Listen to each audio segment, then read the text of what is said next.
Bapak Ibu yang dimuliakan Allah Subhanahu wa taala, kita akan melanjutkan apa yang sudah kita bahas, yaitu tentang keimanan, tentang tauhidullah. Saya akan share screen untuk memudahkan kita memahami materi yang akan kita bahas. Dalam keimanan ada dua materi yang paling fondasi, yang paling prinsip, yaitu kita ingin keimanan itu kita kuatkan dengan rukun-rukunnya, dengan tiang-tiang, dengan seluruh yang terkait dengan iman. Iman tidak sekedar ucapan, berarti iman tidak sekedar pengakuan. Tapi rukun iman inilah yang harus dijalankan oleh orang yang beriman agar imannya kuat, agar imannya kokoh dalam semua keadaan. Namun diingatkan pula, ada hal-hal yang bernama membatalkan iman. Tidak hanya ibadah. Sholat ada yang membatalkan, tapi ada rukunnya. Demikian juga ibadah-ibadah yang lain. Malah tentang keimanan, ada rukun-rukunnya, ada pondasinya, ada penguatnya, tapi ada pula yang membatalkannya. Inilah prinsip dari keimanan. Untuk itu kita terus-menerus meningkatkan iman dengan memenuhi semua rukun-rukunnya dan menghindari semua yang membatalkannya. Na'udzubillah. Usahanya harus sungguh-sungguh memelihara dan menjalankan iman dengan sebaik-baiknya. Iman itu anugerah Allah yang paling mahal dibanding semua anugerah Allah yang lainnya. Inilah arkanul iman. Nah, ibu-ibu yang dimuliakan Allah, pembahasan iman itu ada 4 sebetulnya yang paling pokok. Pembahasan utama adalah tentang rukun iman. Orang-orang yang beriman itu akan dituntut oleh Allah. Diminta oleh Allah, apakah rukun imannya sudah ia imani dan sudah ia jalankan.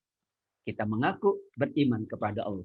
Dengan rububiyahnya, Allah yang mencipta, Allah yang mengkaruniakan rezeki. Tapi bagaimana dengan uluhiyahnya? Bahwa Allah lah yang mengatur, Allah lah yang mewajibkan perintahnya, Allah yang melarang larangan-larangannya. Apakah kita sudah jalankan? Berarti rukun iman kita perlu kita tingkatkan lagi. Itu baru rukun iman kepada satu, yaitu kepada Allah Subhanahu wa taala. Belum dengan asma dan sifatnya. Apakah kita suka menyebut Ar-Rahman, Ar-Rahim, Al-Malik, Al-Qudus? Berarti itulah penambah dan penguat iman kita. Suplemen. Kalau kita tidak punya suplemen, maka sakitlah iman kita. Maka iman kita akan lebih kuat kalau kita mengimani rukun-rukun iman. Kalau kita terus-menerus meningkatkan semua yang dikaitkan dengan rukun iman yang 6 itu. Kepada malaikat, semakin kita tingkatkan keyakinan kita. Ada malaikat yang mengawasi. Ada malaikat yang mencatat. Ada malaikat yang tugasnya macam-macam. Kepada Al-Quran, wajib kita imani. Bagaimana kita mengamalkan nilai-nilai Al-Quran? Katanya kita orang beriman. Tapi kalau rukun-rukun iman itu lemah, iman kita semakin lemah. Ya, kalau ibarat rumah, itu kan tiang-tiangnya kalau nggak kokoh, ya rumahnya bisa ambruk. Maka agar rumah itu kuat, maka tiang-tiangnya itulah yang selalu diperkuat. Itulah rukun-rukun iman. Dan yang paling tinggi tentunya adalah mengimani rububiyah, mengimani uluhiyah, dan mengimani asma dan sifat Allah. Kita yakin hadirin wal hadirat yang dimuliakan Allah, Allah itu maha pemberi rezeki. Tapi bagaimana pengamalan kita? Kita yakin Allah itu maha kasih sayang. Tapi bagaimana pengalaman dan pengamalan kita? Katanya kita yakin Allah maha penyayang. Tapi kita tidak menyayangi. Katanya kita yakin Allah maha memberi rezeki. Tapi kita tidak berikhtiar. Berarti pengamalannya. Demikian juga yang lainnya. Katanya kita yakin Allah lah yang menyembuhkan. Tapi kita tidak mengamalkan tuntunan Allah, tidak mengamalkan tuntunan Nabi Sallallahu Alaihi Wasallam. Itulah pembahasan pokok. Yang pertama adalah bagaimana kita terus-menerus meningkatkan iman kita dengan meningkatkan pemaknaan dan pengamalan kita terhadap rukun-rukun iman. Yang kedua pembahasannya nanti satu persatu insya Allah adalah tentang tuntutan dan cabang-cabang iman. Ibu-ibu yang dimuliakan Allah, ibarat perusahaan. Kalau cabangnya banyak berarti perusahaannya bagus. Kalau enggak ada cabangnya kurang bagus. Misalnya, Maka iman itu dikatakan oleh Nabi 70 cabang lebih. Kalau cuma satu cabang, berarti iman kita cuma satu cabang.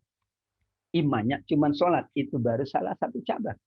Padahal kata Nabi, al-imanu bid'un wasitun, bid'un wasab'un. Iman itu 60 atau 70 cabang. Dan semuanya adalah bagian dari tuntutan iman, yaitu ketaatan dan amal soleh. Membuang duri di jalan, nah, itu jadi cabang iman. Dan itu pembahasan iman. Masya Allah.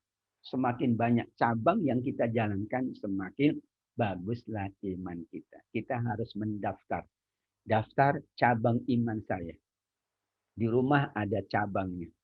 Di kantor ada cabangnya. Di organisasi ada cabangnya. Di masyarakat ada cabangnya. Subhanallah. Kalau itu kita jalankan berarti iman kita semakin kuat di sisi Allah. Cabang itu yang akan menentukan juga kualitas iman kita kepada Allah. Maka pembahasan iman ada tuntutan dan ada cabang-cabang iman.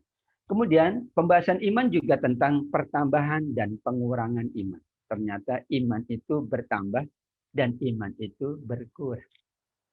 Ini harus diyakini. Ya, karena ada yang tenang-tenang saja. Iman saya nggak pernah berkurang. Masya Allah. Iman itu pasti bertambah, pasti berkurang. Ini pasti. Nggak ada orang yang tambah terus. Suatu saat kita mengalami keadaan yang seolah-olah kita merasakan iman kita berkurang. Maka saat berkurang kita lihat. Jangan-jangan ada kemaksiatan. Jangan-jangan ada dosa. Sehingga iman kita tetap kuat. Ketika kita merasakan iman kita bertambah, alhamdulillah. Berarti kita lihat ketaatan saya berapa. Ketaatan saya apa saja. Karena nanti dikaitkan dengan cabang-cabang iman. Jadi kita berharap iman itu tidak diam di tempat. Iman itu tidak boleh diam. Iman itu harus terus dinamis dan meningkat. Kita pula kehidupan kita kan pengennya terus meningkat.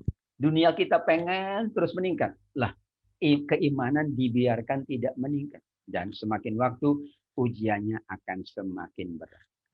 Cabang-cabang iman inilah yang akan menguatkan iman kita. Dan kita yakin bahwa iman itu bisa bertambah, bisa berkurang. Karenanya yang harus kita lakukan bagaimana iman selalu bertambah dan menghindari daripada hal-hal yang mengurangi iman kita kepada Allah Subhanahu wa taala. Nah, yang keempat, yang terakhir, ternyata iman bisa batal. Seperti sholat bisa batal. Banyak orang menganggap iman saya tenang aja Ustaz. Kalau saya sudah muslim pasti masuk surga. Nanti dulu ada pembatal-pembatal iman. Tapi pembatal imannya ada dua. Ada yang mengeluarkan dari agama, ada yang tidak. Tapi ini mengurangi. Ya, dan kita tidak mau. Kita menginginkan wala tamutunna illa wa antum muslimun. Sampai akhir hayat ibu-ibu kita maunya tetap dalam keadaan iman. Maka dijaga jangan ada yang membatalkan. Kalau kita umroh kan jaga betul.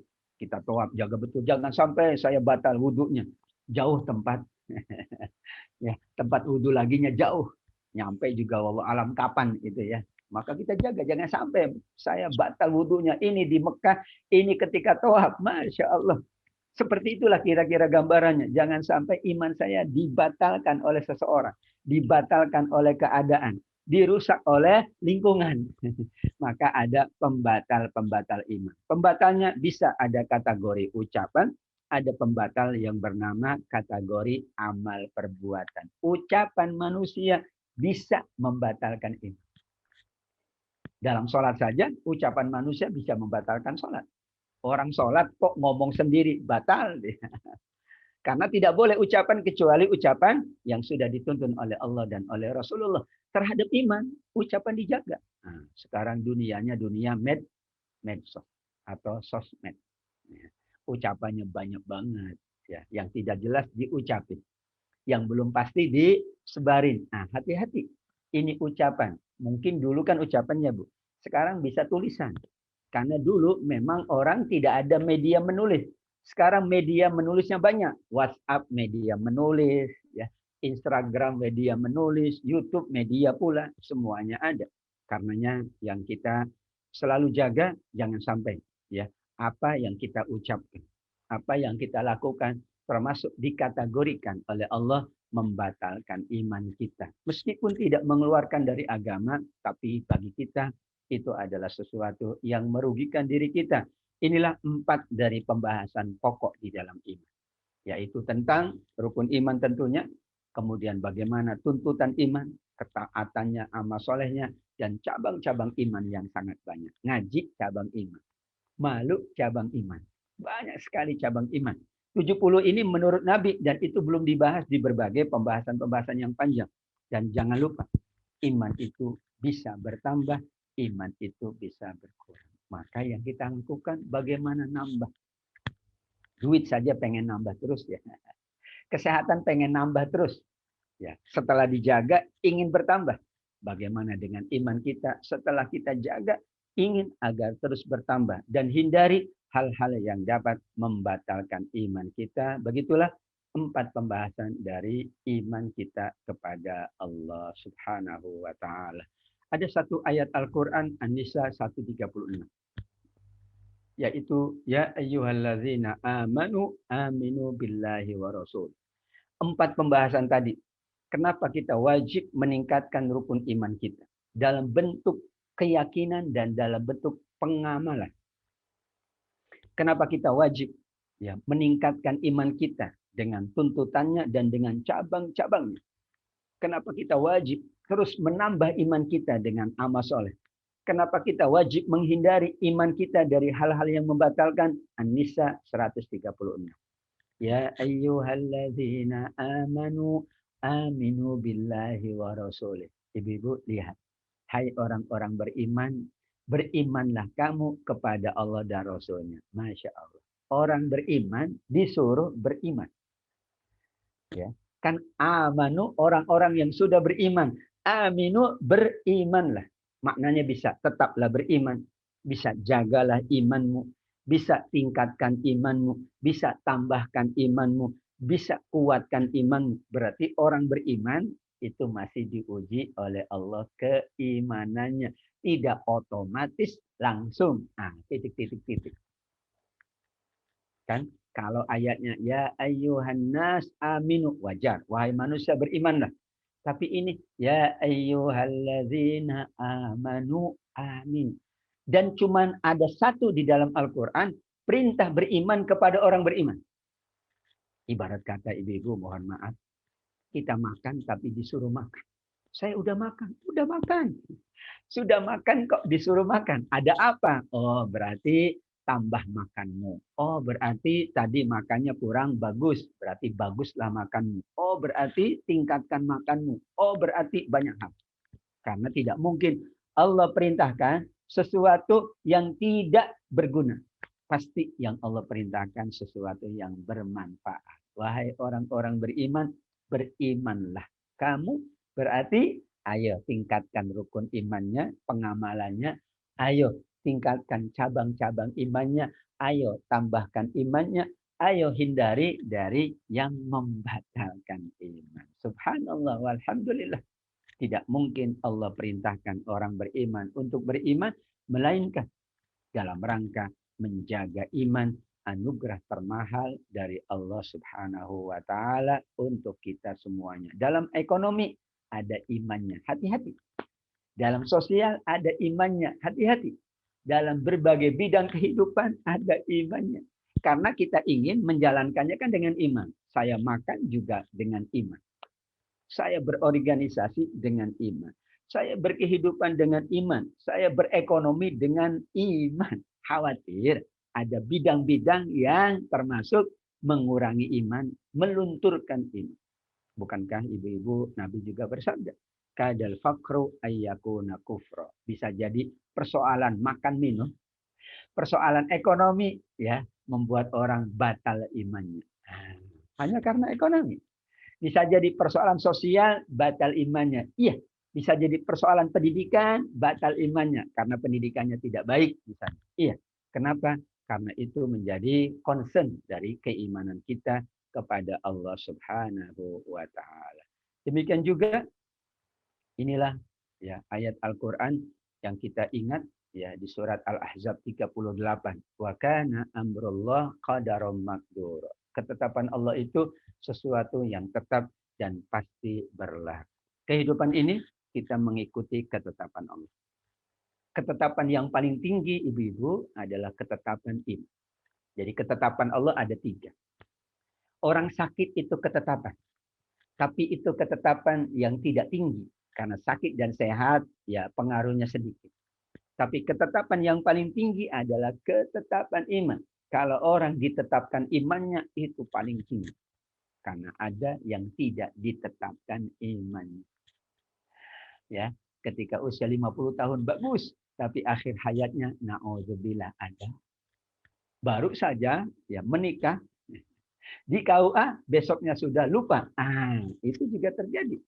Jadi tidak mudah ternyata menjaga iman, merawat iman. Maka majelis ilmu ini dalam rangka menjaga iman. Berorganisasi dalam rangka menjaga iman. Bersosial dalam rangka menjaga iman.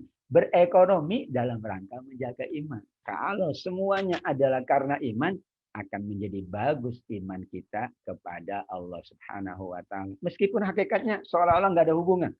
Bagaimana mungkin nggak ada hubungan? Semuanya dihubung-hubungkan oleh Allah Subhanahu wa Ta'ala. Nah, dalam pembahasan iman ada 2 hal. Kalau disebut iman dan Islam, maka bisa dua-duanya mencakup. Atau bisa-bisa masing-masing. Karena kan kita sering menyebut ya bahwa Islam, iman, dan ihsan. Jadi kalau disebut iman, ibu-ibu, itu sudah masuk di dalamnya Islam. Karena iman lebih tinggi dari Islam. Kalau sudah disebut ihsan, berarti di dalamnya ada Islam dan iman. Tapi kalau disebut Islam, belum tentu ada iman. Makanya tataran paling rendah adalah Islam. Meningkat lagi adalah iman. Paling tinggi adalah ihsan, kata baginda Nabi Sallallahu Alaihi Wasallam. Atau kalau sesuai surat Al-Hujurat ayat 13, Inna akramakum indallahi atqakum. Islam, iman, dan takwa. Karena Allah mengatakan, mereka mengatakan kami beriman. Kata Allah, kamu belum beriman, baru muslim, baru berislam. Bagaimana bertakwa? Lebih tinggi lagi. Jadi kalau disebut iman, itu berarti di dalamnya ada sholat, ada puasa, ada infak, ada sodako, ada zakat, ada haji, ada silaturahim, ya, ada meringankan kesulitan orang, ada berbagai macam ibadah. Karena itulah iman itu mencakup Islam. Tapi kalau disebut Islam, belum berarti dia mengamalkan rukun-rukun iman. Karenanya iman itu lebih tinggi dari Islam. Wa ma kana Allahu liyudhi'a imanakum. Allah tidak akan menyia-nyiakan iman kalian. Al-Baqarah 143. Allah tidak menyia-nyiakan. Karenanya iman itu Allah tidak akan sia-siakan. Maksudnya adalah Islam kalian. Yaitu amal-amal praktis kalian. Ya, di dalam hadis yang lain, Nabi mengingatkan, aku perintahkan kepada kalian, ini hadis qudsi berarti Allah, untuk beriman kepada Allah. Apakah kalian tahu iman itu? Ada syahadat, kemudian ada sholat, ternyata ada zakat, ada puasa, dan ada ghanimah. Berarti di dalam iman ada Islam. Maka iman tatarannya lebih tinggi dari Islam kita. Dan kita berislam berarti dalam rangka meningkatkan ya tingkatan kita sehingga kita insya Allah menjadi mukminin, menjadi muhsinin. Kalau sampai ke tahapan ihsan itu adalah tingkatan yang paling tinggi. Kalau kepada tingkatan takwa lebih tinggi lagi insya Allah. Ya Allah. Ya, banyak saudara-saudara kita muslimin tapi belum mukminin. Apalagi muhsinin, apalagi muttaqin. Karenanya iman dan Islam adalah sesuatu yang tidak boleh dipisahkan. Di dalam iman ada Islam semuanya. Di dalam iman ada semua yang dijalankan oleh umat manusia sehingga insya Allah imannya semakin baik di sisi Allah Subhanahu wa Ta'ala. Iman, dan ini adalah prinsip bertambah dan berkurang. Kenapa?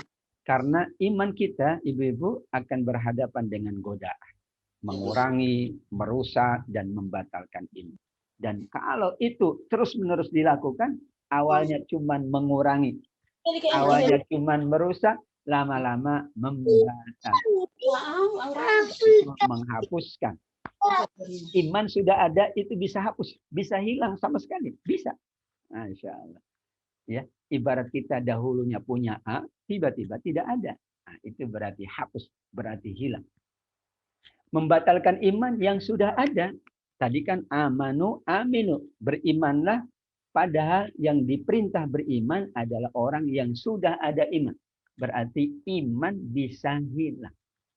Karenanya sebelum iman itu berkurang, sebelum iman itu hilang, maka perintah Allah adalah agar iman itu ditingkatkan, ditambah dengan sebaik-baiknya, sehingga iman itu akan berada dalam kondisi yang paling baik. Innamal mu'minun alladzina idza dzukirallah wajilat qulubuhum wa idza tuliyat alaihim ayatuhu zadathum imana wa ala rabbihim yatawakkalun. Orang yang beriman itu lihat, kalau disebut nama Allah gemetar hatinya. Dibacakan ayat-ayat Allah bertambah iman. Berarti iman bisa bertambah, bisa berkurang. Bisa hilang pula. Karenanya terus menerus tingkatkan iman, tambahkan iman, wa ala rabbihim yatawakkalun. Demikian Allah menurunkan ketenangan ke dalam hati orang beriman supaya apa? Imannya bertambah. Berarti iman bisa bertambah, bisa berkurang. Liyazdadu imanam ma'a iman. Ini konteksnya adalah ya, bagaimana dulu para sahabat ketika menghadapi godaan-godaan, maka ditenangkan oleh Allah dengan sakinah. Kalau tidak ada ketenangan, wallahu a'lam. Ya, ujian berat dialami oleh para sahabat sebelum hijrah ke Madinah. Ya, 7 hari lagi kita akan menghadapi hijrah ataupun berganti tahun 1443 Hijriah. Dalam hadis dikatakan bahwa iman itu bertambah dan berkurang. Bisa kita lihat hadis ini, hadis Bukhari Muslim. Tidaklah seorang pezina itu berzina dalam keadaan mukmin. Berarti kalau sedang berzina, imannya tidak ada. Memang tidak ada iman. Orang yang mencuri tidak ada iman. Orang yang minum khamar tidak ada iman saat dia minum. Berarti iman bisa hilang? Bisa. Ada orang mencuri. Saat mencuri, meskipun ya, kita lihat KTP-nya Muslim, dia tidak ada iman. Kalau dia meninggal dalam keadaan mencuri, meninggal tanpa iman. Na'udzubillah. Ini kenapa? Karena iman itu memang bisa bertambah, bisa berkurang, bahkan bisa hilang. Karenanya hindari dosa-dosa besar. Ini bicara dosa besar. Karena dosa besar itu bisa meruntuhkan iman. Saya berzina Ustaz, tapi saya beriman. Enggak mungkin. Enggak mungkin. Ini hadis Nabi. Maka aneh kalau orang beriman kok masih minum, masih narkoba. Aneh. Berarti saat dia narkoba enggak ada iman. Harusnya memang dia tinggalkan. Kan ia ingin meningkat. Karenanya ini adalah penguat. Hadis ini menunjukkan kalau orang itu berzina, maaf, orang itu narkoba, pasti tidak ada iman. Ketika ia melakukan itu, imannya sedang tidak ada. Tapi Allah Maha kasih sayang. Setelah itu dia bertobat, Allah berikan lagi iman. Setelah itu bertobat, Allah kasih iman lagi.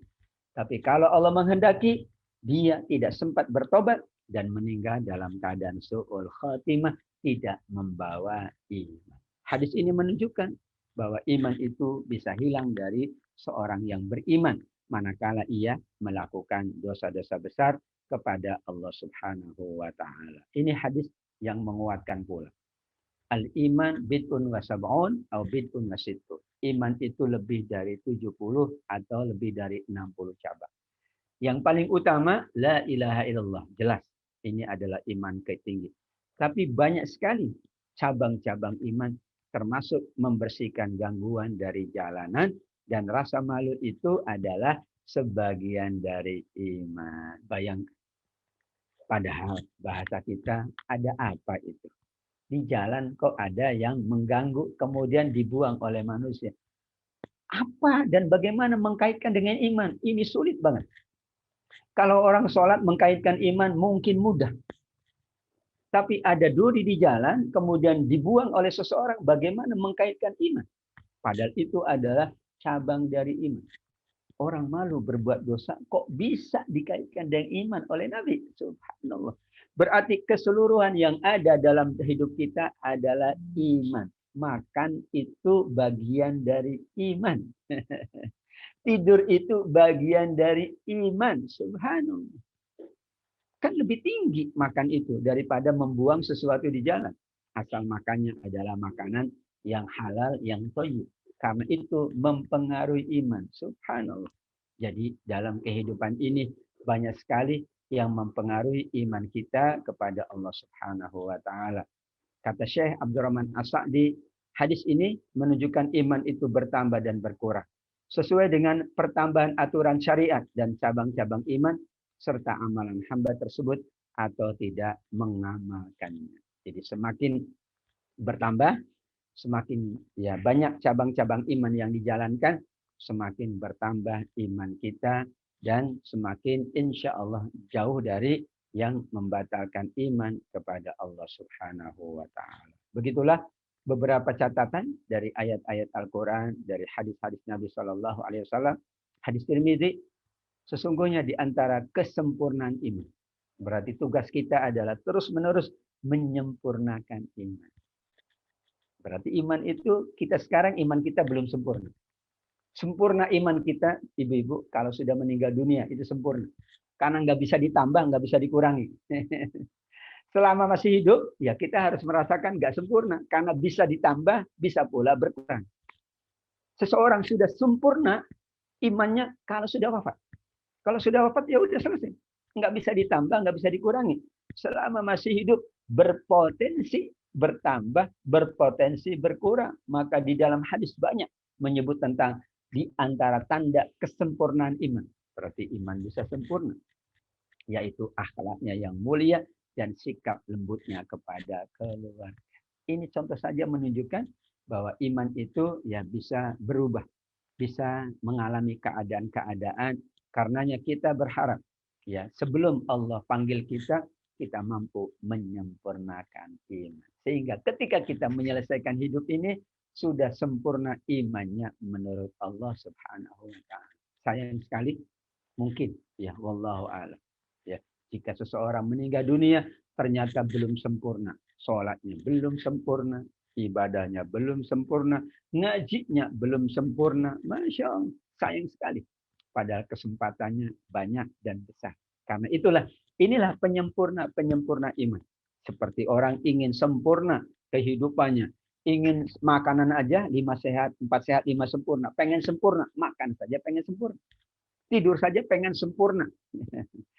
Ya, rizkinya pengen sempurna. Bagaimana dengan iman kita? Kita ingin penyempurnaan itu kita jalankan dari waktu ke waktu, insya Allah. Selama masih hayat di kandung badan, masih terbuka peluang dan pintu untuk terus menyempurnakan iman. Kalau sudah wafat, sudah sempurna imannya. Karena tidak mungkin ia tambahkan, tidak mungkin ada yang mengurangi, tidak mungkin. Yang mungkin adalah Allah Subhanahu wa taala mempersilahkan kita mendoakan. Tapi doa itu media. Sesungguhnya semuanya tergantung pada amal ibadahnya. Kalau amal ibadahnya tidak bagus, ya doa itu berat sekali. Tapi kalau amal ibadahnya bagus, maka doanya meringankan. Doanya memberikan harapan. Tapi kalau tidak ada amalnya, bagaimana mungkin? Hanya doa yang ia panjatkan. Dan doa betul bagian dari iman. Tapi amal ibadah juga bagian dari iman. Semuanya jika dikaitkan dengan iman akan menjadi bagus. Sesungguhnya inilah keadaan manusia. Kadang-kadang dilupakan imannya. Kadang-kadang dijauhkan dengan iman. Ini urusan dunia Pak, nggak ada urusan dengan iman. Masya Allah. Dia katakan ini urusan dunia. Nggak ada dengan urusan iman. Masya Allah. Urusan dunia itu urusan iman. Ini urusan kantor Pak, nggak ada dengan iman. Urusan kantor, urusan iman. Ini urusan ekonomi Bapak Ibu, nggak ada hubungan sama iman. Masya Allah, urusan ekonomi adalah urusan iman. Ini urusan tetangga saja, ini urusan persahabatan, nggak ada urusan iman. Urusan persahabatan, urusan pertemanan, urusan ketetanggaan adalah urusan iman. Kalau semuanya dikaitkan dengan iman, maka kita akan semakin kuat menjaga iman. Tapi kalau iman itu hanya dipahami pada sholat, tidak dipahami pada yang lain, wallahu a'lam. Saya sudah beriman. Apa buktinya? Sholat. Yang lain enggak. Baru salah satu bukti. Tapi kalau ingin sempurna imannya, semua cabang-cabang iman dijalankan, sehingga insya Allah iman kita disempurnakan oleh Allah. Karenanya inilah kebiasaan para sahabat, kebiasaan para tabi'in.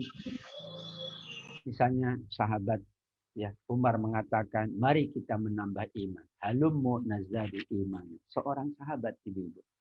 Sahabat itu imannya sudah berada di posisi atas. Tapi mereka ingin terus, ayo kita nambah iman. Ya, banyak sekali pandangan dari Abu Darda, dari Mujahid bin Jabar Al-Makki, ini sahabat atau murid dari Ibnu Abbas. Iman itu ucapan, iman itu perbuatan, naik dan turun, bertambah, berkurang. Bayangkan, para sahabat dan para tabi'in saja memahami iman itu bertambah. Makanya mereka ketika menjalankan apapun yang dipertimbangkan adalah iman. Kita sholat istikharah ibu-ibu, apa yang dipertimbangkan? Ya, in kana hadza khairan li fi dini. Kalau ini baik untuk agamaku, baik untuk imanku, baru baik untuk duniaku, baik untuk akhiratku. Allah in kana hadza khairan li fi dini wa ma'ashi wa akibati amri. Ternyata 3 pertimbangan. Pertimbangan pertama, kalau itu baik untuk agamaku, baik untuk imanku. Kemudian baik untuk kehidupan duniaku, baik pula untuk akhirat. Kenapa? Pertimbangan pertama iman memang segala-galanya. Kita pun demikian. Banyak sekali ya hal-hal yang dikaitkan dengan iman mungkin belum sempurna kita jalankan. Karenanya setiap saat para sahabat selalu memanggil sahabatnya, halummu, ayo kita tambahkan iman kita. Mungkin tadi ada pengurangan-pengurangan di jalan. Tadi ada pengotoran-pengotoran. Sekaranglah waktunya kita meningkatkan kembali, menambah iman kita kepada Allah Subhanahu wa Ta'ala. Terakhir, ibu-ibu yang dimuliakan Allah adalah yang membatalkan iman. Membatalkan berarti secara bahasa adalah melepaskan atau menghancurkan. Bisa bangunan, bangunan itu bisa hancur. Bisa ikatan, bisa janji. Inilah makna nawaqid. Karenanya Allah perintahkan wa aufu bi ahdillah idza ahadtum wala tanqudu. Jangan engkau membatalkan sumpah-sumpah. Ya. Di sini pembatalnya bisa keyakinan, bisa ucapan, bisa perbuatan. Kenapa para ulama ya mengkaitkan dengan pembatalkan? Karena kalau salah satu darinya agama dan keislamannya batal, beralih dia dari muslim menjadi kafir. Ya. Kenapa? Karena ada yang dilanggar. Sama dengan maaf, kita masuk sekolah. Kan ada peraturan. Kalau dilanggar, yang satu masih dimaafkan. Dilanggar kedua, maaf. Ada ya SP2. Ketiga, ada SP3. Setelah SP3, ya sudah. Berarti Anda tidak mau memenuhi ya peraturan dari perusahaan. Silakan Anda ya angkat kaki dari perusahaan ini. Subhanallah. Ini pengkaitan ini untuk memudahkan saja bagi para ulama agar iman itu memang paling mahal. Tidak ada duanya. Semuanya bisa mempengaruhi keadaan sosial, keadaan ekonomi, keadaan yang ada. Bahkan sehat dan sakit juga mempengaruhi iman. Keadaan-keadaan itulah yang bisa membatalkan iman. Nah, pembatal iman ada 2. Yang pertama mengeluarkan dari agama, otomatis syirik besar, kufur besar, dan nifak besar. Karena ada syirik kecil. Tapi ada kufur kecil. Maka dikatakan kufur nikmat. Itu kufur kecil. Tapi belum mengeluarkan. Hanya ini bisa mempengaruhi. Atau nifak besar. Karena ada nifak kecil. Berdusta nifak kecil. Ngomong tidak jelas nifak kecil. Hoax itu nifak kecil. Tapi kata Nabi kalau terus-menerus dijalankan bisa jadi besar. Segalanya kan awalnya syirik kecil. Lama-lama jadi syirik besar. Awalnya kufur nikmat, kufur ini, lama-lama jadi kufur besar. Awalnya nifak kecil, hanya ya tidak menjaga amanah, lama-lama menjadi nifak besar. Semuanya dikaitkan dengan besar. Para ulama bijaksana. Karena kalau langsung besar, langsung kecil itu mengeluarkan berat, kita juga sudah keluar. Kadang ria, kadang sombong, ya. Kadang juga ya kufur nikmat, tidak bersyukur, kadang dustaan. Kalau itu langsung berat sekali. Karena para ulama dengan bijaksana membagi. Kalau itu masih kecil, belum. Ya, karena di situ ada syirik kecil, ya, ada pula ya nifak kecil, berdusta, khianat, mengurangi iman, tapi belum membatalkan iman. Disinilah kategorinya, jika kemudian masih kecil, betul, belum mengeluarkan. Tapi kan kaedahnya yang kecil itu lama-lama jadi besar. Artinya adalah sedikit demi sedikit khawatir menjadi lama-lama menjadi bukit. Untuk itu ibu-ibu yang dimuliakan Allah Subhanahu wa taala, kita berharap bahwa insya Allah kita berusaha menjaga iman kita. Sudah beriman, anugerah Allah. Tapi kemudian tidak diam dengan iman kita. Terus kita tingkatkan dengan berbagai cabang-cabangnya. Kita jalankan semua cabang-cabangnya. Dan yang paling inti, kita berusaha agar menghindari hal-hal yang menjauhkan kita dari iman atau mengurangi iman. Na'udzubillah. Kalau itu berarti kita sudah melakukan hal-hal yang benar di sisi Allah. Dan rukun iman, mau tidak mau adalah menjadi fondasi keimanan kita kepada Allah Subhanahu wa taala.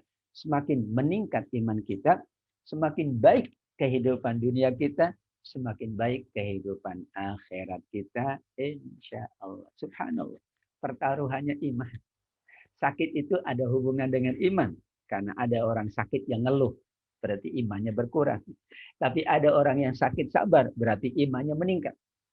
Tadi pagi saya kuliah subuh tentang bagaimana sabar dan syukur. Ternyata kata sahabat Ibnu Mas'ud, iman itu tergantung sabar dan syukur. Kalau sabarnya bagus, imannya bagus.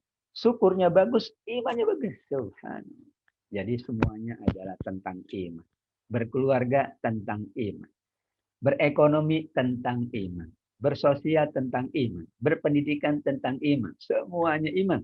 Karena iman adalah segala-galanya insya Allah dalam kehidupan kita. Mudah-mudahan ibu-ibu yang dimuliakan Allah semuanya, kita selalu dapat menjalankan rukun iman dengan sebaik-baiknya, mengamalkannya dengan sebaik-baiknya. Dan iman itu berarti di dalamnya ada Islam.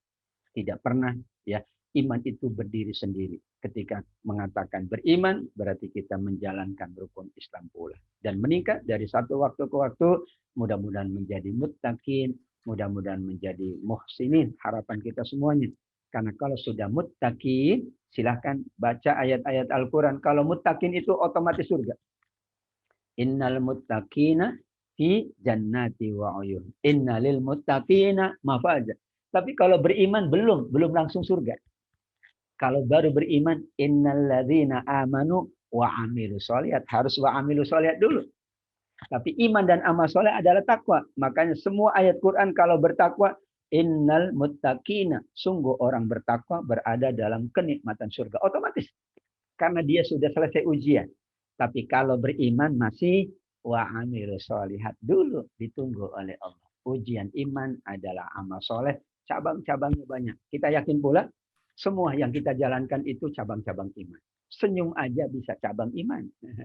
Sedekah aja bisa cabang iman. Tasbih dan takbir, tahlil, cabang iman. Jadi jangan kemudian mengatakan iman itu hanya ini.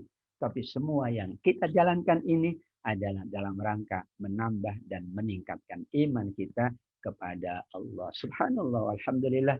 Kalau kita jalankan itu dengan sebaik-baiknya, mudah-mudahan Allah Subhanahu wa taala senantiasa menjaga iman kita, keluarga kita, dan hasil akhirnya kita kemudian diwafatkan dalam keadaan iman kita sempurna di sisi Allah. Amin. Allahumma amin.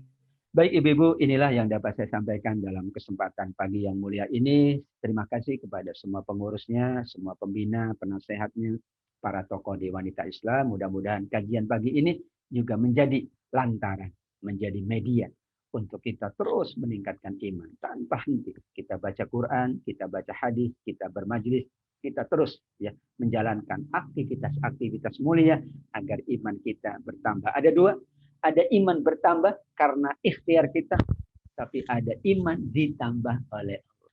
Tapi tidak mungkin Allah menambah iman kalau kitanya tidak. Ya, berusaha untuk ditambah imannya oleh Allah. Seperti rezeki. Rezeki bisa bertambah sendiri, bisa ditambah. Iya, rezeki bisa bertambah sendiri. Karena buktinya ada yang nggak beriman ditambah terus. Bertambah terus. Tapi ada yang ditambah oleh Allah. Yang kita mau itu ditambah oleh Allah. Karena kalau ditambah oleh Allah pasti mulia. Tapi kalau nambah sendiri, wallahu alam. Wih, uang saya nambah sendiri. Wallahu alam. Tapi kalau Allah tambah, itu berarti kemuliaan. Fa ammal insanu idza mabtalahu rabbuhu fana'amahu fayaqulu rabbi akraman. Wa amma idza mabtalahu faqadara alaihi rizqahu fayaqulu rabbi akraman. Kalau ditambah oleh Allah pasti baik.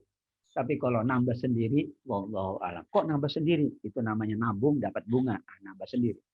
Yang bagus adalah kita ikhtiar dan kemudian ikhtiar kita Allah Subhanahu wa taala berkenan menambahnya. Ikhtiar menambah iman, Allah tambahkan. Ikhtiar menambah rezeki, Allah tambahkan. Ikhtiar menambah kebaikan, Allah tambahkan pula. Itulah doa kita, Rabbana atin. Kan yang nambah Allah. Yang menganugerahkan Allah. Ya Allah anugerahkan. Ya Allah tambahkan.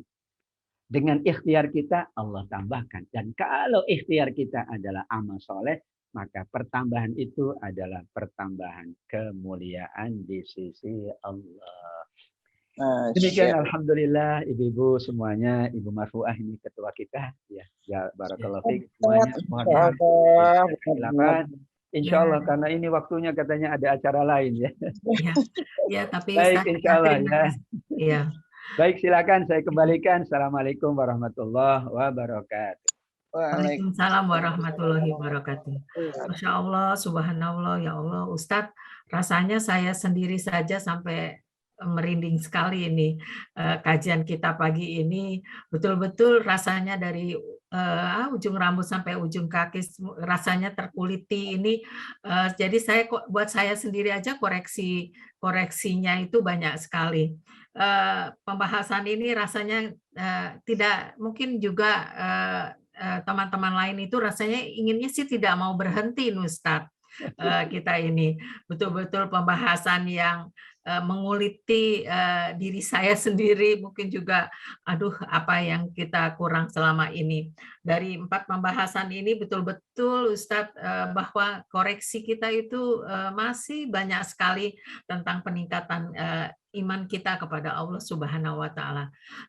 Tentunya masih ada waktu sekitar 5 menit lagi, Ustadz. Ada teman-teman yang rasa belum puas, saya juga rasanya juga banyak sih. Tapi kita beri kesempatan, mungkin ada ibu-ibu teman-teman ini ada yang dari Ternate, kemudian juga dari Bima, dari berbagai wilayah yang ingin bertanya. Monggo dipersilakan Ibu, kita kasih mungkin 3 pertanyaan saja Ustadz ya. Baik. Ya, supaya kita cukup waktunya. Silakan ibu-ibu yang ingin bertanya. Assalamualaikum Ibu. Ya, silakan Ibu Lucy dari Kalisari, Bu. Oh ya, silakan Bu. Ya, bismillahirrahmanirrahim. Terima kasih Ibu berikan kesempatan. Ustadz, seperti yang tadi Ustadz bilang, bahwasannya kedudukan Islam itu di bawah iman. Ya Ustadz ya. Dan yang juga bahwasanya dari diterimanya iman itu adalah iman, ikhlas dan ittiba. Lalu bagaimanakah posisi dan kondisi orang-orang yang beramal tanpa iman? Mereka rajin sholat, rajin sedekah, tapi tidak ada keimanan. Mungkin karena hal-hal yang entahlah.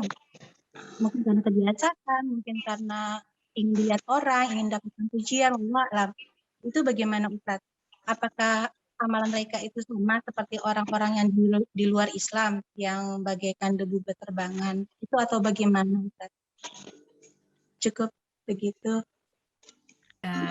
Langsung aja Ustadz atau ada pertanyaan? Boleh langsung 3 dulu biar ini. Ya saya ya Bu. Ya silakan dari Bu Vivin, Bu Rindu. Oh Bu Vivin, ya silakan. Bu Ustadz, Pipin. Assalamualaikum. Masya Waalaikumsalam Allah, setiap warahmatullah. dengerin saya selalu merinding, Ustadz. Ya, Masya Barakallah, Allah, Pak ya Allah. silakan. Masya Allah. Oke. Saya pengen tanyanya gini, Ustadz. Apakah kita tahu bahwa posisi kita itu, iman kita itu lagi naik dan turun? Tadi kalau dari sisi kajian kan memang ada naik, ada turun, kayak gitu. Dengan kemudian petunjuk-petunjuk dari Al-Quran dan hadis.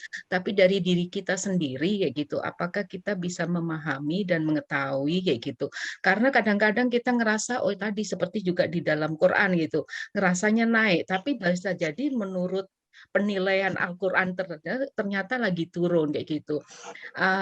Kadang-kadang kita menjalankan itu kan rutin Ustadz ya, sholat juga rutin seperti itu gitu. Maksudnya dari sisi ibadah kita memang menjalaninya flat aja kayak gitu. Tapi kapan kita ngerasa bahwa itu lagi naik dan kapan lagi turun, karena hidup mungkin kalau kita yang umurnya sudah cukup panjang ini yang ngerasa that's all kayak gitu ya kayak gitu. Dan yang kedua karena kadang-kadang kita ngerasa ada masa-masanya kita pasrah kayak gitu. Kita ngerasanya ya inilah hidup, inilah totalitasnya, ya ini yang kemudian bisa kita berikan kayak gitu. Itu aja Ustadz, barangkali kalau dielaborir agak panjang tapi intinya itu. Makasih. Assalamualaikum. Ya, makasih Bu Pipin. Ada ini satu lagi Bu Sonwani. Saya boleh. Ini ada Bu Sonwani. Baik, Assalamualaikum warahmatullahi wabarakatuh. Terima kasih Ibu yang sudah memberikan kesempatan kepada saya. Mohon izin tidak buka kamera karena memang lagi berjuang di dapur dan baru sempat buka HP, jadi hanya dapat di materi-materi yang terakhir. Pertanyaan saya, di era banyaknya orang yang mendapat ujian karena sakit dan membuat kita dengan keluarga bahkan mungkin saling berpisah jarak, mereka dirawat sendirian, bagian dari keluarga kita dan sebagainya. Dan ini berasa sekali di kita. Saya cuma mau minta diajarkan bagaimana Ustadz bacaan yang sangat amat mudah, ucapan yang sangat amat mudah kita lakukan. Manakala kita sedang sakit, diuji dengan sakit yang luar biasa, apa yang harus kita ucapkan supaya kita tidak mengeluh, supaya kita ikhlas, supaya kita ridho dapat ujian. Itu saja Ustadz. Saya tetangga Ustadz di Kalisari, tetangga Ibu Mariam, dan guru 179 murid Ustadz kalau kita pengajian di sekolah 179. Terima kasih Ustadz. Assalamualaikum warahmatullahi wabarakatuh. Ya, terima kasih. Mungkin demikian Pak Ustadz. Silakan. Baik Bu. Terima kasih. Pertanyaannya luar biasa semua ini ya. Membuat saya gemetaran juga baca pertanyaannya, luar biasa. Barakallahu fikum ya Ibu-ibu, luar biasa. Kualitasnya itu kelihatan dari pertanyaan. Pertama dari bulusi ya. Iman, Islam, iman dan ihsan, atau Islam, iman dan takwa. Ada orang sholat kok nggak pakai iman? Nggak mungkin. Kalau orang sholat pasti pakai iman. Ya. Karena itu amal yang bersifat bagian dari keimanan. Tadi iman itu kan mencakup keislaman. Jadi tidak mungkin orang sholat itu tanpa iman. Tapi kalau dia berbuat dosa, iya, dia tidak pakai iman. Karena tidak mungkin orang berbuat dosa kok pakai iman. Saya mau mencuri, sholat tahajud dulu, nggak mungkin. Atau saya berdoa, ya Allah mudah-mudahan maksiat saya itu lancar. Itu tidak benar. Karena perbuatan dosa pasti bertentangan dengan iman. Tapi perbuatan baik adalah bagian dari iman. Hanya persoalannya bukan pada sholat tanpa iman, tapi mungkin ya keikhlasan dalam sholatnya yang berkurang. Harusnya kalau dia sholat yang mencegah dari perbuatan keji dan mungkar, kan begitu. Inna sholata tanha anil fahsya'i wal mungkar. Jadi keikhlasan betul itu juga bagian dari keimanan. Ikhlasnya bagus, maka imannya akan bagus. Ikhlasnya berkurang, imannya akan berkurang. Jadi betul karenanya wa ma umiru illa liya'budullah mukhlisina lahuddin. Tidak ada perintah melainkan perintah yang agung. Semua kita jalankan ibadah adalah mukhlisin, dengan keikhlasan beragama kepada Allah Subhanahu wa taala. Jadi intinya tidak mungkin orang puasa kok nggak pakai iman. Orang puasa kok tidak pakai iman. Tapi ada orang, ya maaf, menjalankan amal tanpa iman, itu ada. Tapi kalau dia kemudian sholat tanpa iman, berarti sejak awal memang dia tidak beriman. Karena iman itu mencakup semua rukun Islam, iman mencakup semua amalnya. Karenanya yang paling inti beriman dulu. Setelah itu perkuat iman dengan sholat, perkuat iman dengan zakat, perkuat iman dengan ngaji. Kalau tidak dijalankan itu, khawatir imannya berkurang. Mungkin awalnya berkurang, lama-lama hilang begitu saja. Na'udzubillahi min dzalik. Itu yang pertama, wallahu a'lam. Yang kedua, betul, saya setuju bahwa penilaian iman adalah penilaian yang bisa objektif, bisa subjektif. Tapi kalau menilainya dengan iman, insya Allah objektif. Iman saya sedang nambah atau kurang nih Bu Titi. Kalau penilaian kita objektif, pasti penilaian kita berdasarkan iman objektif. Kalau objektif itu lebih baik kita mengatakan kurang. Karena kalau kita mengatakan sempurna dan nambah, objektivitasnya juga bukan objektivitas yang dapat dipertanggungjawabkan.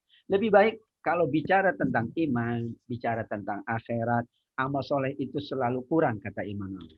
Karena kalau orang merasa amalnya sudah sempurna, imannya sudah paripurna, ya sudah, dia tinggal ya duduk di kursi yang manis, kemudian tidak melakukan apa-apa.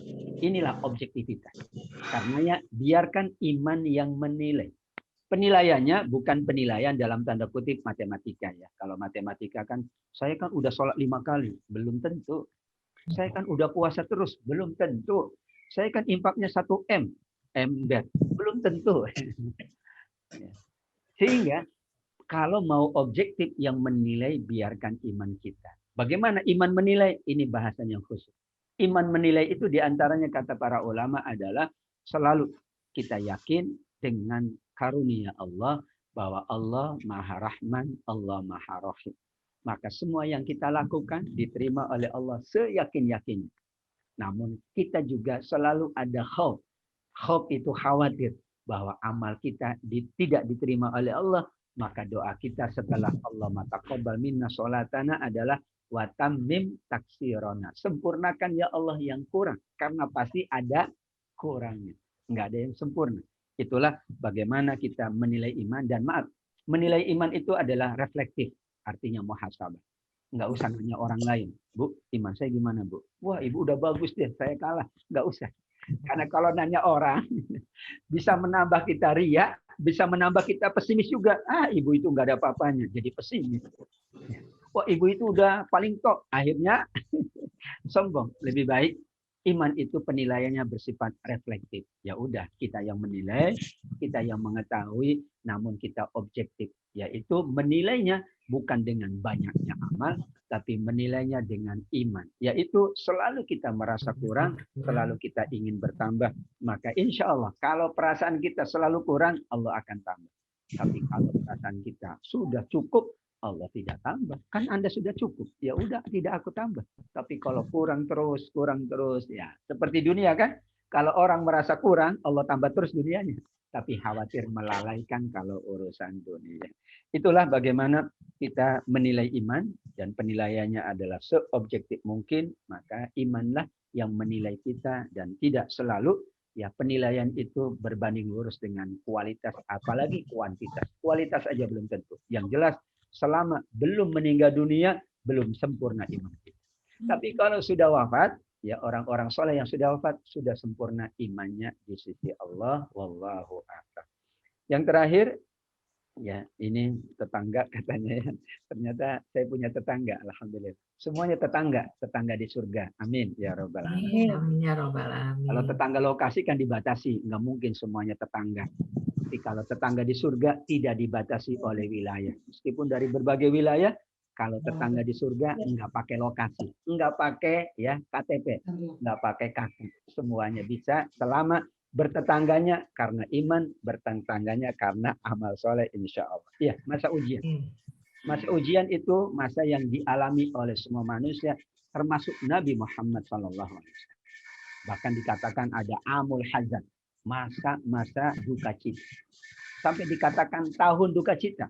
Khadijah wafat, Abu Thalib wafat, embargo ekonomi, macam-macam yang dialami oleh Nabi. Sehingga kesulitan itu adalah bagian dari kehidupan. Tidak ada manusia yang senang terus, seperti tidak ada manusia yang sulit terus. Karenanya ketika sulit, di backup lah dengan doa yang sangat agung. Doanya adalah ucapan iman.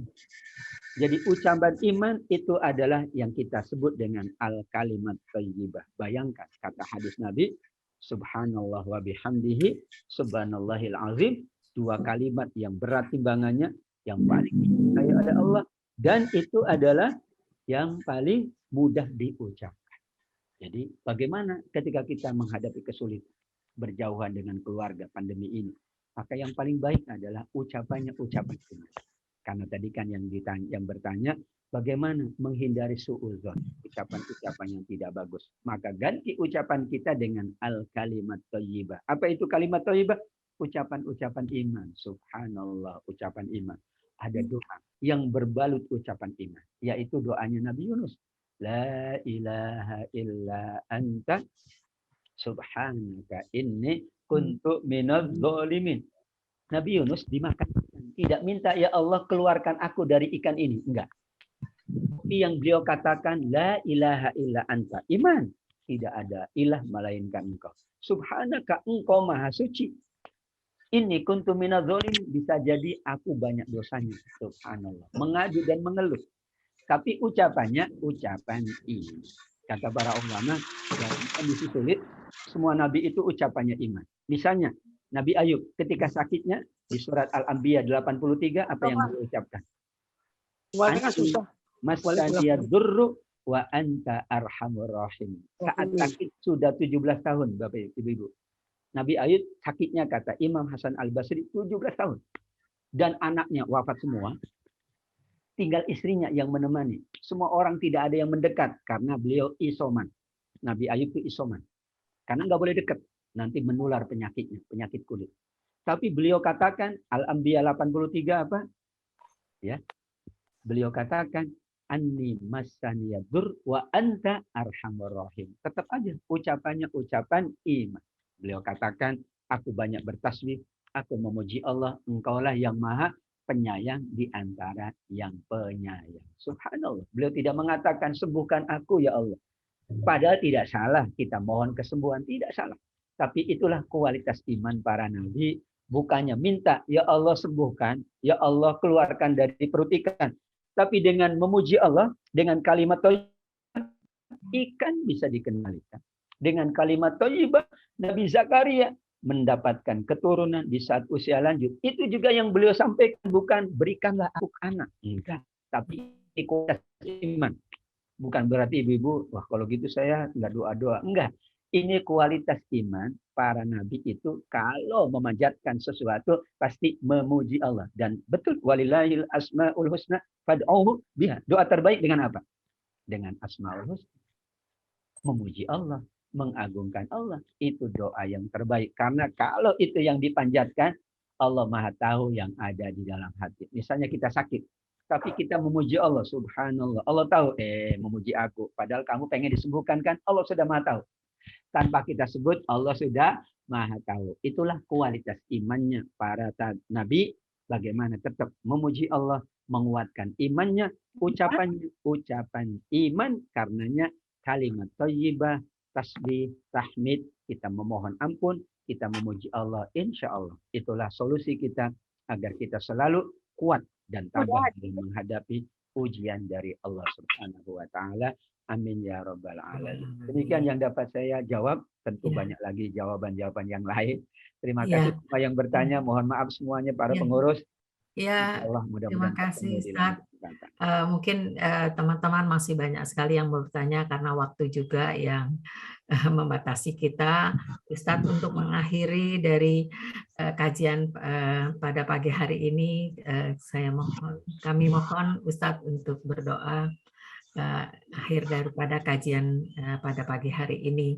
Saya mohon maaf ini teman-teman kalau masih ada yang ingin bertanya, kita masih akan berlanjut lagi 2 minggu yang akan datang bersama dengan Ustadz Tabik.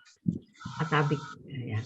Silakan Ustadz untuk mengakhiri dari kajian kita ini.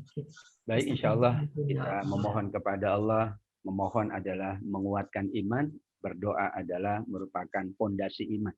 Kita doakan semuanya, keluarga kita, sahabat kita, hamba tolan kita. Yang sedang sakit, Allah berikan kesabaran dan kesembuhan.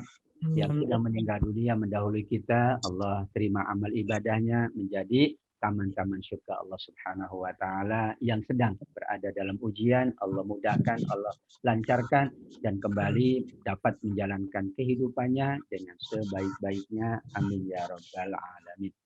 Bismillah, walhamdulillah, wassalatu wassalamu ala sayyidina wa maulana rasulillah Muhammad ibn Abdillah wa ala alihi wa ashabihi wa man tabi'ahu wa wala, la hawla wa la quwata illa billah.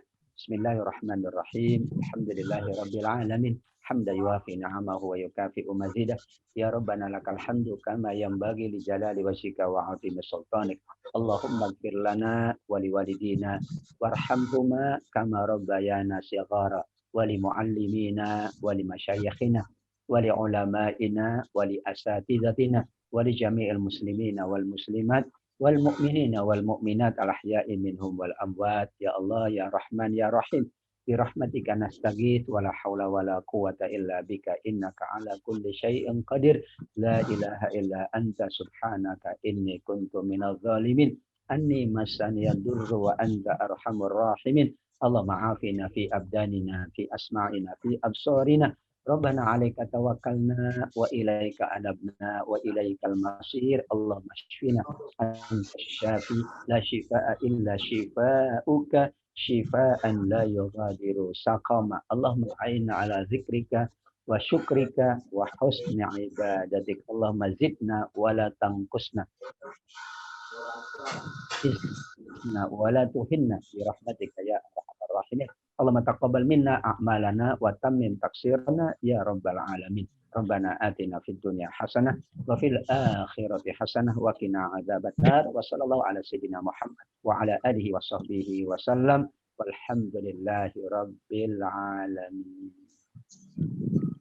Alhamdulillah, terima kasih Ustadz atas kalau doa-doanya. Semoga kita apa yang kita laksanakan pada pagi hari ini, yang kita harus terus-menerus meningkatkan iman kita. Dan kita tentunya ini merupakan sesuatu yang apa namanya, kita mengingatkan kita terus-menerus bagaimana kita meningkatkan iman, kan koreksi diri kita. Terima kasih Ustadz. Semoga kita akan bertemu kembali pada minggu yang akan datang. Semoga kita yang hadir di sini selalu diberikan kesehatan lahir dan batin. Terima kasih Ustadz. Terima kasih sekali lagi dari kami. Mohon maaf kalau masih banyak kekurangan dari kami. Ya, Afan. Semuanya terima kasih. Barakallahu fikun. Insyaallah. Amin. Mohon maaf lahir batin. Ya. Izin saya lihat dari Zoom. Ya, terima kasih Ustaz. Monggo dilanjut kalau ada acara lain. Ibu Ketua, Ya, mohon silakan. izin. Ya, silakan terima Ustaz. kasih Ustaz. Terima kasih. Ya. Baik Ibu-ibu, mari kita tutup pengajian pada pagi hari ini. Astagfirullahaladzim, astagfirullahaladzim, astagfirullahaladzim. Asyhadu an la ilaha illa anta wa asyhadu Asyhadu an la ilaha illa anta astaghfiruka wa atubu ilaik. Wassalamualaikum warahmatullahi wabarakatuh. Waalaikumsalam warahmatullahi wabarakatuh. Terima kasih. Ada yang disampaikan. Terima kasih semuanya. Silakan Bu Ketum, ada yang ingin disampaikan. Apa ngajinya bagus banget. Ya, Bu Karya, luar biasa ya. Bu Ketum, silakan kalau mungkin ada yang mau disampaikan. Ibu Vivin. Ya, Bu Ketum, silakan kalau ada yang mau disampaikan, Bu Ketum. Channel sebelah aja Bu Indo. Oh ya, Pindah. Ibu langsung pindah ke sebelah ya Bu. Ya, mohon hadir, sudah ditunggu. Baik. Palestina, Bu. Kita live pindah ya. Kita ini, ya. Terima kasih Bu Ibu, kita ketemu lagi 2 minggu yang akan datang. Terima kasih. Ya Allah. Assalamualaikum. Langsung ke link sebelah ya Bu, link Palestina ya Bu ya.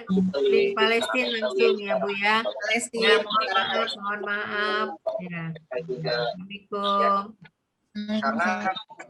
Karena hanya dengan cara itu kita nggak akan jadi bangsa mediocre. Hanya dengan Ya Bu, saya mau tutup ya. Silakan ke link sebelah ya Bu, link Palestina. Ayo kita tutup link Palestina ya. Silakan ke link Palestina. Sudah ditunggu oleh Bu Engkur dan teman-teman dan panitia. Silakan ke link Bu Engkur. Acara Palestina ya Bu. Assalamualaikum warahmatullahi wabarakatuh.